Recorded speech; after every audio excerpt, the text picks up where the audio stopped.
नमस्कार दोस्तों, कार्तिक माह के शुक्ल पक्ष की प्रतिपदा के दिन गोवर्धन पूजन के साथ ही अन्नकूट महोत्सव मनाया जाता है।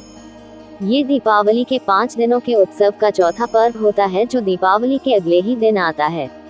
श्री कृष्ण के काल से पहले गोवर्धन पूजन नहीं होता था, अन्नकूट महोत्सव ही मनाया जाता था। गोवर्धन पूजन के पहले इंद्रोत्सव मनाया जाता था। इसी से जुड़ी गोवर्धन पूजन की हम आपके लिए एक पौराणिक कथा लेकर आए हैं। एक समय देवराज इंद्र को खुद पर बहुत अहंकार हो गया था। इंद्र के अहंकार को दूर करने के लिए भगवान श्री कृष्ण ने एक लीला रची। एक दिन भगवान श्री कृष्ण ने देखा कि पूरे ब्रज में तरह तरह के पकवान बनाए जा रहे थे और सभी ब्रजवासी किसी पूजा की तैयारियों में लगे थे। ये देखकर उन्होंने मैया यशोदा से प्रश्न किया, माता ये सब किस पूजा की तैयारी कर रहे हैं? मैया यशोदा बोली, लाला हम देवराज इंद्र की पूजा करने के लिए अन्नकूट की तैयारी कर रहे हैं। ये सुन भगवान श्री कृष्ण आगे पूछते हैं, मैया हम इंद्र की पूजा क्यों करते हैं? माता यशोदा ने उत्तर दिया, लल्ला इंद्र की पूजा करेंगे तो अच्छी वर्षा होगी।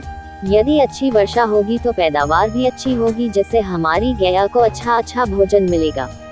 ये सुन भगवान श्री कृष्ण ने इंद्र की निंदा करते हुए कहा, लेकिन मैया हमें तो ऐसे देवता की पूजा करनी चाहिए जो स्वयं प्रत्यक्ष आकर पूजन सामग्री स्वीकार करें।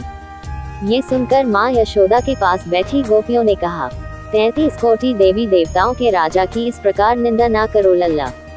ये सुन भगवान श्री कृष्ण आगे कहते हैं, इंद्र में क्या शक्ति है जो वह हमारी रक्षा करेंगे? इंद्र से ज्यादा शक्तिशाली तो ये गोवर्धन पर्वत है जो वर्षा का मूल कारण है। हमें तो गोवर्धन पर्वत की पूजा करनी चाहिए जहां हमारी गैया चरती है। इंद्रदेव तो कभी दर्शन भी नहीं देते और यदि उनकी पूजा ना करो तो वह क्रोधित हो जाते हैं। ऐसे अहंकारी की पूजा कदाचित नहीं करनी चाहिए। अभी यह बात हो ही रही थी कि तभी नंद जी वहां आ गए और पूछने लगे, इंद्र की पूजा करने से वर्षा होगी, हमें लाभ होगा, गोवर्धन की पूजा करने से क्या होगा? तब भगवान श्री कृष्ण ने उत्तर दिया, हमारी गैया गोवर्धन पर्वत पर चढ़ने जाती है, वह गोपिकाओं की आजीविका का एकमात्र साधन है।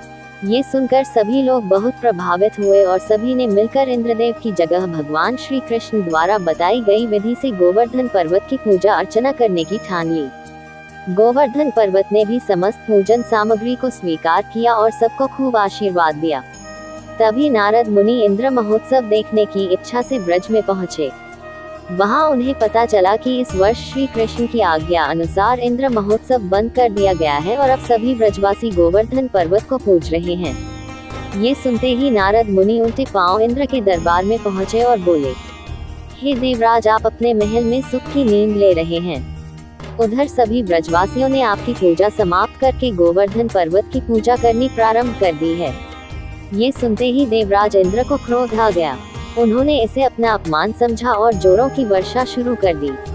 भयभीत होकर सभी ब्रजवासी भगवान श्री कृष्ण की शरण में गए। तब भगवान श्री कृष्ण ने सभी को गोवर्धन पर्वत की शरण में जाने को कहा। सभी ब्रजवासी अपनी गैया और बछड़ों के साथ गोवर्धन की तराई में पहुंच गए। वहां भगवान श्री कृष्ण ने गोवर्धन पर्वत को अपनी कनिष्ठ उंगली पर उठा लिया। ये देख इंद्र को क्रोध आया और उन्होंने मूसलाधार वर्षा शुरू कर दी। भगवान श्री कृष्ण ने सुदर्शन चक्र को आदेश दिया कि वह पर्वत के ऊपर जाकर वर्षा की गति को नियंत्रित करे और शेषनाग से कहा कि वह पानी को पर्वत की ओर आने से रोके। इंद्र लगातार 7 दिनों तक मूसलाधार वर्षा करते रहे और सभी ब्रजवासी गोवर्धन पर्वत की छाया में सुखपूर्वक रहते रहे। ये सब देख इंद्र को शक हुआ कि उनका मुकाबला करने वाला कोई साधारण मनुष्य नहीं हो सकता। तभी ब्रह्मा जी वहां प्रकट हुए और देवराज इंद्र से बोले, हे इंद्रदेव, आप जिस बालक को परास्त करने की कोशिश कर रहे हैं वो कोई साधारण बालक नहीं बल्कि स्वयं भगवान श्री हरि का अंश है और पूर्ण पुरुषोत्तम नारायण है। ये सुनकर देवराज इंद्र ने भगवान श्री कृष्ण से अपनी भूल की क्षमा मांगी। इसके बाद भगवान श्री कृष्ण ने 7वें दिन गोवर्धन पर्वत को नीचे रखा और हर वर्ष गोवर्धन पूजा करके अन्नकूट उत्सव मनाने की आज्ञा दी। तभी से यह उत्सव अन्नकूट के नाम से भी जाना जाने लगा। जय श्री कृष्ण।